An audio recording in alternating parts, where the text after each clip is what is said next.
De novo, Jesus usou parábolas para falar ao povo. Ele disse: O reino do céu é como um rei que preparou uma festa de casamento para o seu filho.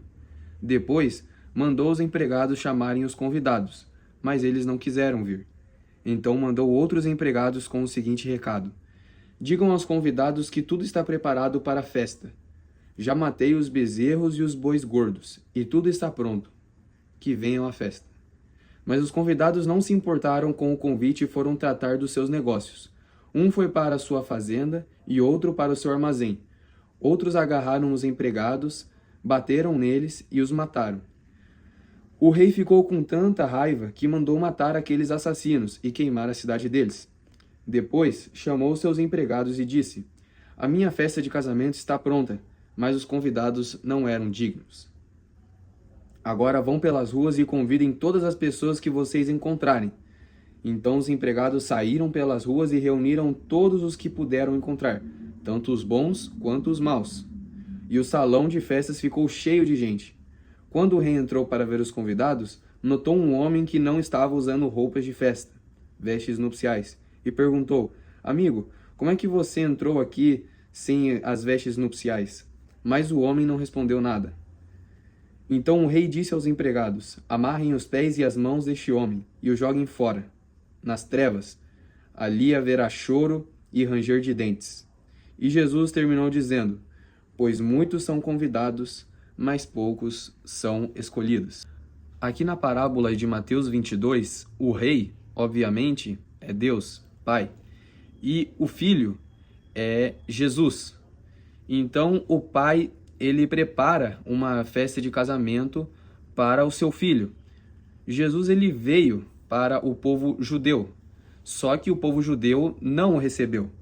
Por isso que a parábola diz que os convidados não eram dignos. Jesus veio ao povo judeu porque era o povo judeu que tinha recebido as promessas messiânicas. A eles tinham sido dadas as promessas do Messias, a eles tinham sido dada a lei. Só que eles rejeitaram Jesus, a maioria do povo judeu rejeitou Jesus. E aqui na parábola de Mateus 22, Jesus ele vai falar especificamente dos líderes de Israel, que era o sistema religioso da época. Eram os fariseus, os saduceus, os escribas, os mestres da lei. A maioria do povo de Israel rejeita Jesus. Então, o que o rei manda fazer? Porque a festa já está pronta, já está tudo pronto. O casamento vai acontecer, a festa vai acontecer. Já que o povo de Israel rejeitou os primeiros servos, então Deus ele manda outros servos. E depois que Deus manda o rei, manda outros servos, os convidados, alguns deles ainda maltratam e matam os que foram enviados. E a gente pode ver isso também na figura dos profetas do Antigo Testamento, porque o próprio Jesus ele vai dizer que o povo de Israel maltratou todos os profetas que vieram em nome do Senhor. E a gente vê isso também na figura de Estevão, que foi o primeiro mártir da igreja. Ali a gente vai ver no livro de Atos. E ele foi condenado justamente por essa liderança religiosa de Israel que Jesus condena e fala aqui na parábola. O versículo 7 vai dizer assim: O rei ficou com tanta raiva que mandou matar aqueles assassinos e queimar a cidade deles. Isso está muito provavelmente ligado à destruição de Jerusalém no ano 70 depois de Cristo. E a parábola, ela vai dizer exatamente como aconteceu a destruição de Jerusalém no ano 70 depois de Cristo. Porque aqui diz matar aqueles assassinos e queimar a cidade deles. Foi justamente o que Roma depois fez no ano 70. E depois o versículo 8 vai dizer assim: Depois chamou seus empregados e disse: A minha festa de casamento está pronta, mas os convidados não a mereciam. Agora vão pelas ruas e convidem todas as pessoas que vocês encontrarem. Quem são todas essas pessoas que vocês encontrarem? São tanto os judeus quanto os gentios. Pois Jesus ele tinha que vir primeiro para o povo judeu, mas visto que estes o rejeitaram, agora ele foi para aqueles que o receberam. E quem foram aqueles que receberam a Jesus? Foram os cobradores de impostos, os publicanos, os leprosos, os samaritanos. A gente tem a história do centurião romano também, da mulher cananeia. Então estes foram os que acreditaram em Jesus, os que receberam a Cristo, os que receberam o Messias, que era para Israel. E a passagem ainda diz que então o salão se ajuntou de pessoas boas e pessoas más. E tem um detalhe aqui que muda toda a história, que é o centro do ensino aqui de Mateus 22. A veste nupcial. Ela muda tudo.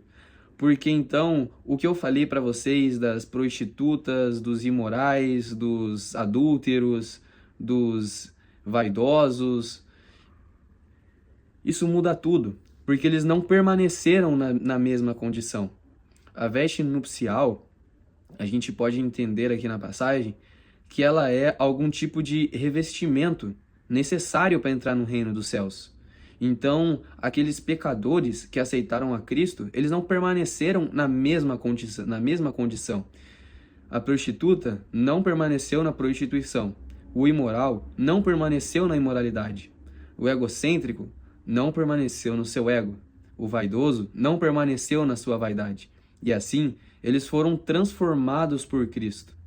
E é o que a gente pode dizer que é a veste nupcial, que ela é uma espécie de revestimento que é necessário para entrar no reino dos céus. E o que mais me chama a atenção nessa parábola de Mateus 22 é o fato do homem que estava na festa de casamento, mas ele estava sem a veste nupcial.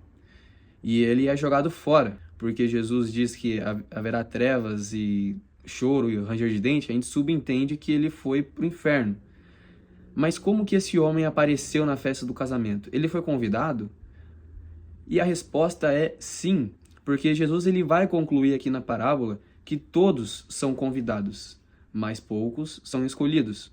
Então, o que tudo isso significa? Bom, o convite, como a gente viu aqui em Mateus 22, é para todos. Só que muitos, eles querem a salvação, muitos acreditam em Deus, falam, sim, eu acredito em Jesus, mas não querem ser transformados, não querem mudança de vida.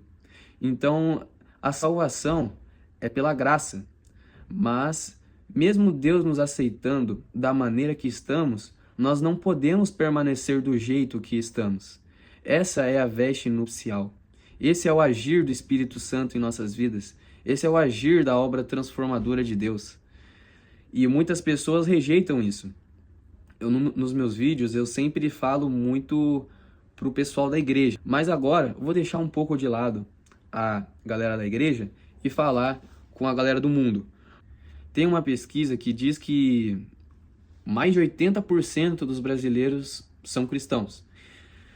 E onde é que a gente vê isso na sociedade? Já que a nossa sociedade é corrupta, todo mundo quer passar a perna em todo mundo, tá cheio de gente desonesta, cheio de assalto, cheio de imoralidade. Então onde é que estão os 80% dos cristãos? São pessoas que acreditam em Jesus da boca para fora, mas elas não querem ser revestidas pela justiça de Deus, não querem ser revestidas pela santidade de Deus.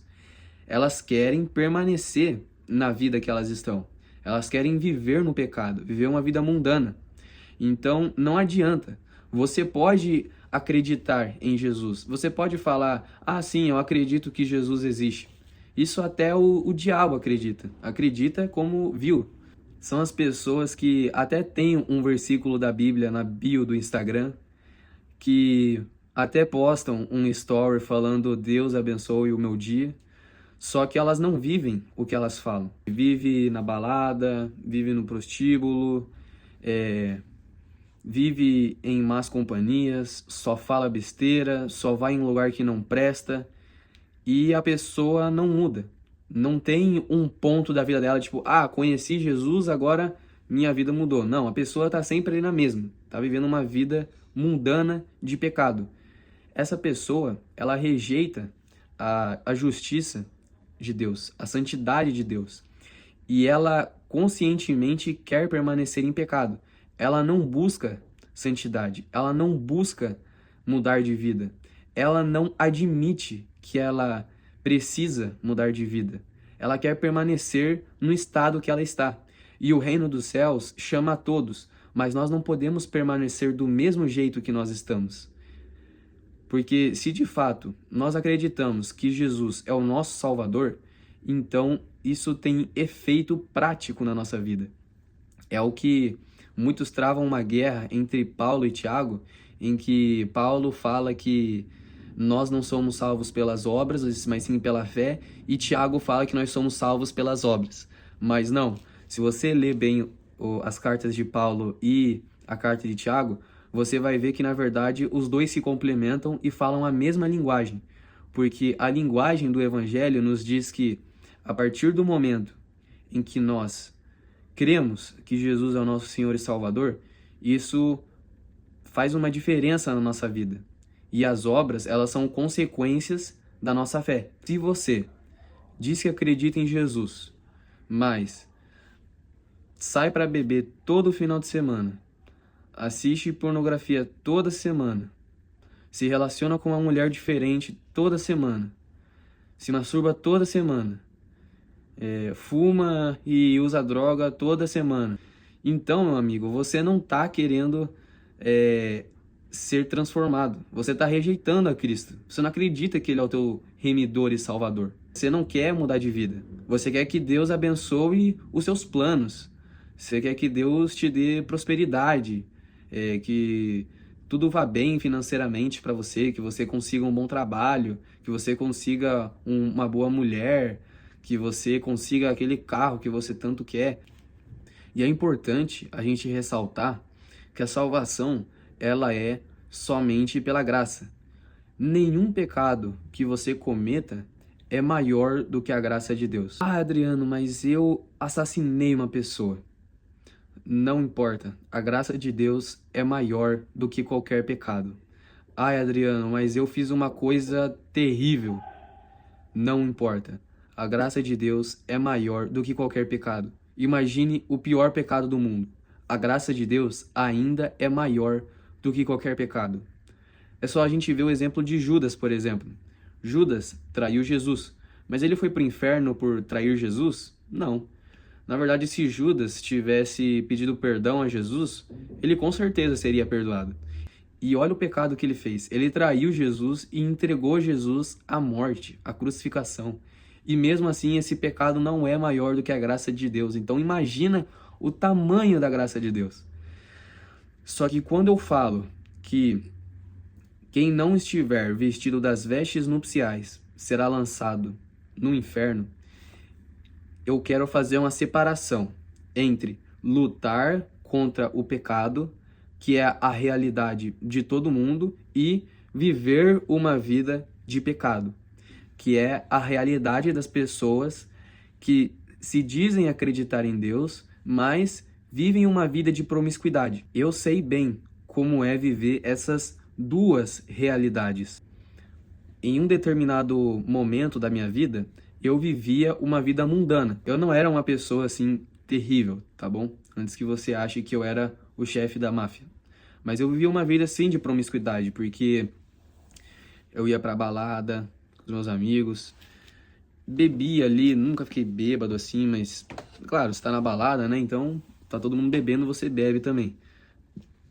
Eu só falava besteira, só falava palavrão, só falava coisas pesadas assim, tipo, não, zero moral, sabe?